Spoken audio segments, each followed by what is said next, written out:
Hello friends, ఈరోజు omelette తినాలనిపించిందండి. Climate చాలా చల్లగా ఉంది.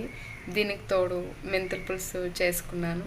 మెంతుల పులుసులోకి ఆమ్లెట్ తింటే చాలా బాగుంటుందని అనిపించి అలా 2 గుడ్లు తీసుకొని అందులోకి ఒక ఉల్లిపాయ చిన్న ముక్కలు కట్ చేసుకొని ఒక 2 పచ్చిమిరపకాయలు కట్ చేసుకొని అందులోకి లైట్గా సాల్ట్ అండ్ లైట్గా కారం వేసుకొని ఆమ్లెట్ వేసుకున్నానండి. ఈ ఆమ్లెట్ కాలిందో లేదో ఒక్కసారి తిప్పి చూద్దామండి. వావ్, చాలా అందంగా చాలా క్రిస్పీగా కనిపిస్తుందండి. చూస్తుంటే నోరు ఊరిపోతుందండి.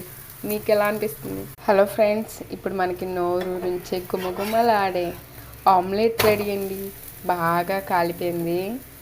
తిప్పుకున్నాను. చాలా స్పైసీగా ఉంటుంది అనుకుంటున్నాను. ఈ క్లైమేట్ తగ్గట్టుగానే మన ఆమ్లెట్ కూడా రుచిగా ఉండాలని ఒక లైక్ కొట్టండి. Thank you friends.